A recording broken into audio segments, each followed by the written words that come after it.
တော့ဘုံတွေရက်ကွက်ငကနီနှစ်လမ်းတိုက်မှ40-48နော်အဲ့ဒီမှာဒီ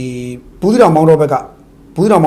င်္ဂလီတွေရောက်တယ်ကျွန်တော်ဒီနေရာမှာလေပြည်ပြင်းမီဒီယာတွေကကောင်းကောင်းဒုက္ခပေးတာဘယ်လိုဒုက္ခပေးလဲဆိုတော့ DVB တို့ခေတ်သစ်တို့ဘာလို့ဆိုရင်ဘယ်လိုရေးလဲဟိုတိတ်မြတ်မရင်းတိတ်မြတ်တို့ဘာလို့ဆိုရင်ဘယ်လိုရေးလဲဆိုတော့ဟိုရိုဟင်ဂျာလို့ရေးတယ်သူတို့အဲ့လိုရေးတော့မှကိုအဲ့9ယောက်အဲ့အဖွဲ့တွေအကုန်ထောင်ထဲရောက်ကုန်မှာဘာလို့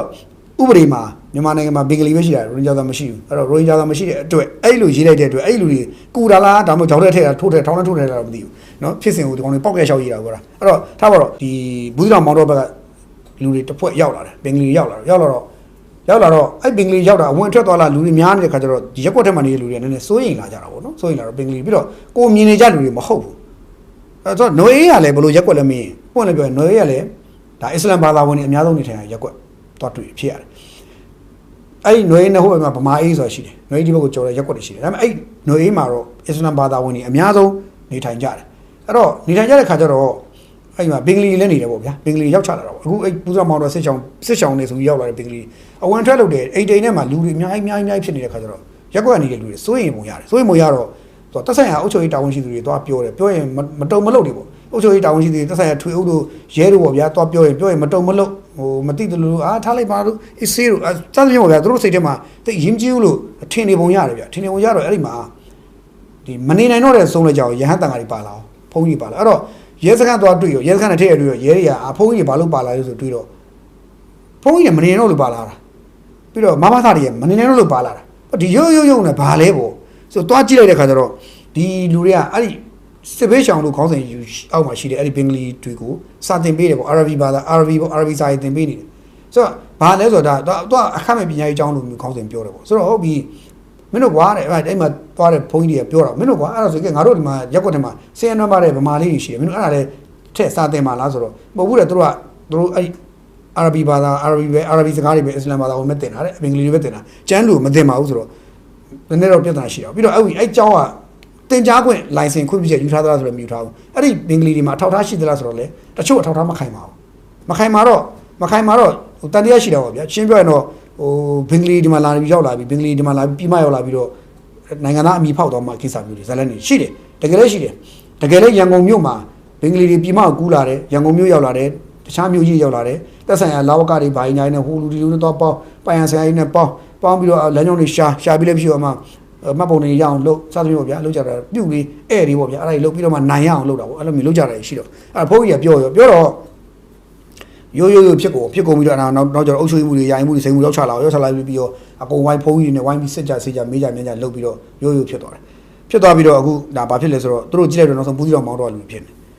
ဆိုတော့အထောက်ထားကိုဆက်လိုက်တဲ့ခါကျတော့ EID တွေနဲ့ကောက်ဆက်လိုက်တဲ့ခါကျတော့သူတို့မှပြုတ်လို့ပါလို့ပေါ့တချို့အထောက်ထားတွေပါနာတွေ့ရတယ်အဲ့တော့ထောက်ထားတွေပါနာတွေ့ပြီးတော့နောက်ဆုံးအုပ်ချုပ်ရေးဖွဲ့တွေကသူတို့လူတွေကိုခွဲပစ်လိုက်ပြီးတော့တခြားနေရာဖြောက်လိုက်တယ်အခုဆိုရင်အဖြေကတော့ခုချိန်ထိကျွန်တော်မဘာသာဖွဲ့ဟိုဟာတွေပေါ့နော်ရက်ကွက်မှာရှိတဲ့တာဝန်ရှိသူတွေကျွန်တော်မေးကြည့်တဲ့ခါကျတော့တချို့တွေမေးကြည့်တဲ့ခါကျတော့ခုချိန်ထိတော့ဒီနေ့4ရက်နေ့ထိကိုတော့2ရက်နေ့ဖြစ်တယ်3ရက်နေ့မနေ့ကတော့တခြားထပ်ပြောတယ်ဒီနေ့4ရက်နေ့ထိကိုတော့ရှင်းလင်းတဲ့သတင်းစကား message တွေကိုအုပ်ချုပ်ရေးအာဏာပိုင်ဖွဲ့စည်းတွေကပြန်မပေးနိုင်သေးဘူးပေါ့ဒီလူတွေဘာတွေလဲဘယ်သူတွေလဲဘာလုပ်တာလဲဘယ်ရလာတာလဲဘလို့အထောက်ထားတွေနဲ့နေထိုင်တာလဲနဲ့နောက်တစ်ခါဘာတွေလုပ်ကြတာလဲဆိုတော့ဟာတွေကိုရှင်းလင်းတဲ့အထောက်ထားမပေးနိုင်ဘူးဖြစ်နေတယ်မပေးနိုင်ဘူးပေါ့နော်အဲ့တို့မသိရဘူးဖြစ်နေတယ်မသိရတော့တိတ်ပြီးတော့စောင့်နေတယ်ပေါ့နော်ငါတို့မင်းထောက်ထားတရားပြန်ပေးမင်းနောက်မို့ဆိုငါတို့ရက်ကွက်ထမှာမင်းရိုးနဲ့ဘာမှမသိဘူးနော်မင်းရမ်းမလို့မရဘူးဆိုတာမျိုးပေါ့ဗျာပြောတော့ဒါရက်ကွက်နေလူထုနဲ့တန်ဃာတွေရဲ့စိုးရိမ်မှုကမှန်သလားမင်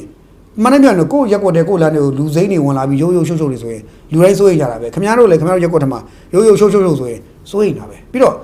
အိမ်ထဲမှာဗျာအဲ့လိုအုံနေချင်းလူဥဆွဲပြီးထုတ်တာကဲမတော်တဆဗျာကဲမတော်တဆပေါ့နော်အချမ်းဖက်လွယ်တွေလုပ်ရောက်လာဆိုဘယ်လိုလုပ်မလဲဘယ်သူရှင်းမလဲဘယ်သူတောင်းရင်ရှင်းမှာလဲဘယ်သူကြိုင်မှာလဲတော့အချမ်းဖက်လုပ်ဖို့ဆိုရင်ပြောတာနော်လုပ်ခဲ့မယ်ဆိုရင်ပြောတာလုပ်တယ်လို့ပြောတာမဟုတ်ဘူးအချမ်းဖက်လုပ်ဖို့ဆိုရင်ကျွန်တော်တို့ဘယ်လိုလုပ်ကြမလဲပေါ့နော်ကျွန်တော်တိုင်းပြည်ကပြီးတော့ဒီဘင်္ဂလီတွေ issue ကလည်းကျွန်တော်တိုင်းပြည်ကနည်းနည်းတော့ရှုပ်ထွေးနေတယ်မှာပါတယ်အဲ့တော့အာဏာပိုင်ဖွဲ့စည်းတွေအနေနဲ့ကလည်းဒီကိစ္စမျိုးမှာတိတိကျကျထမ်းဆောင်ဖို့လိုတယ်ဒါကြောင့်ကျွန်တော်အချိန်ခါပြောခဲ့တယ်တကောင်စင်းအဲစင်းစစ်ပါအချိန်ခါပြောတယ်ဘာလို့ဆိုရင်လဲရက်ကွက်ဒီမှာကျွန်တော်တို့ဒီဟိုနိုင်ငံသားစစ်တွေကတော့ပြဿနာမရှိဘူးနိုင်ငံသားမဟုတ်သေးသူတွေကြတော့ပြဿနာရှိတယ်ရန်လုံးလို့မရဘူးအဲ့ဒါတွေကကျွန်တော်တို့နိုင်ငံပိုင်ကိုဘယ်နိုင်ငံမှလက်မခံဘူးအဲ့ဒါတွေဒီလိုမျိုးစီးမဲ့ကမ်းမဲ့ဒါမှမဟုတ်လဲစီးမရှိကမ်းမရှိသို့မဟုတ်ဘယ်လိုခေါ်မလဲဒီအထောက်ထားခိုင်မှာတေချာမရှိဘဲနဲ့ရုပ်တရက်ဝင်းချင်းလုံးထွက်ချင်တယ်ထွက်တယ်ဆိုတာဘယ်နိုင်ငံလက်ခံလဲပေါ့ဗျာကျွန်တော်တို့စီမှာ ဘာသာတူလို့ခေါ်ထားတယ်ဆိုတာမျိုးဟုတ်ပြီဥပဒေနဲ့တွားလို့ရမယ်ရှင်းပြရင်ကျွန်တော်နိုင်ငံအပါဝင်ဘယ်နိုင်ငံမှမဆိုဥပဒေအထက်မှာဘာသာတွေရှိဖို့မသိဘူးဥပဒေပဲဘာသာမဆိုင်ဘူးအဲ့ဒါကိုနားလည်ဖို့တချို့တွေလိုတယ်ပေါ့နော်အဲ့တော့ຫນွေအေးရက်ွက်တူပါလို့ဆိုကျွန်တော်လည်းသိမစိမ့်ပါဘူးကျွန်တော်သိတယ်အဲ့တော့ကျော်ကောင်းသိတယ်အဲ့တော့တချို့အားကြရင်တော့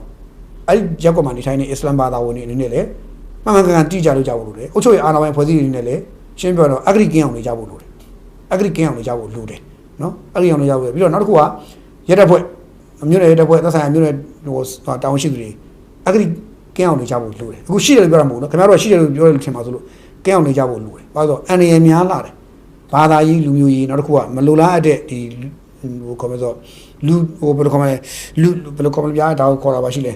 နိုင်ငံသားဖြစ်ဖို့စူးစမ်းတဲ့တချို့သော process တွေပါအဲ့ process တွေကိုကျွန်တော်တို့သတိထားကြဖို့လိုတယ်မပေါ့ကြဖို့လေလာဝကအစမပေါ့ကြဖို့လိုတယ်နော်အဲ့ဒါသတိရကြီးထားဖို့လေအဲ့တော့ဘုန်းကြီးတွေပါလာခြင်းအကြောင်းရင်းဒီလူတွေမလုပ်လို့အုတ်ချွေအာဏာပိုင်ဖွဲ့စည်းတွေတခြားလုံးမလုပ်လို့ဘုန်းကြီးတွေပါလာတယ်အပါလာတဲ့ဘုန်းကြီးတို့ကျွန်တော်အပြစ်တင်ရမှာလားမင်းဘုန်းကြီးနဲ့မဘာသာဖွဲ့တွေအပြစ်တင်ရမှာလားမင်းတို့ဓာတ်ရိုက်အပြစ်တင်လို့တော့မရသေးဘူးဗျဒါကတို့မှလည်းတို့ရဲ့စိုးရင်ချက်တော့ကတွေရှိသလိုတစ်ဖက်ဖွဲ့စည်းရလည်းမရှင်းလင်းတဲ့လောက်ရတယ်လောက်ထားတယ်မရှင်းတွေလောက်ထားတယ်ရှင်းလင်းမလုပ်ထားဘူးအဲ့တော့ကျွန်တော်တုံးတန်းကြည့်လိုက်တော့တင်ကြားခွင့်စာအုပ်စာတမ်းစာရွက်စာတမ်းအထောက်ထားဘာမှမရှိဘူးအဲ့ဒီလူတွေကိုအဲ့လိုစာသင်ပေးဖို့တင်ကြားဖို့အတွက်ထောက်ထားဘာမှမရှိဘူးသင်မယ်ဆိုရင်ပညာရေးဝန်ကြီးဌာနမှာထောက်ထားယူရတယ်ခွင့်ပြုချက်ယူရတယ်ဘာခွင့်ပြုချက်မှယူမထားဘူးအဲ့ဒီလူတွေနေထိုင်ဖို့အတွက်ခွင့်တိုင်ထားသလားဆိုတော့မေးခွန်းကလည်းရှင်းလင်းတဲ့ message မပေးနိုင်ဘူးအဲစင်းတိုင်ထားလားပေါ့နော် sorry အဲစင်းတိုင်ထားလားဆိုတော့မေးခွန်းအဲ့ဒါကြတော့လေရှင်းလင်းတဲ့ message ပေးမထားဘူးဆိုတော့ရှင်းပြရင်တော့ဟိုမဘာသာတွေနဲ့ရဟန်းတန်ဃာတွေ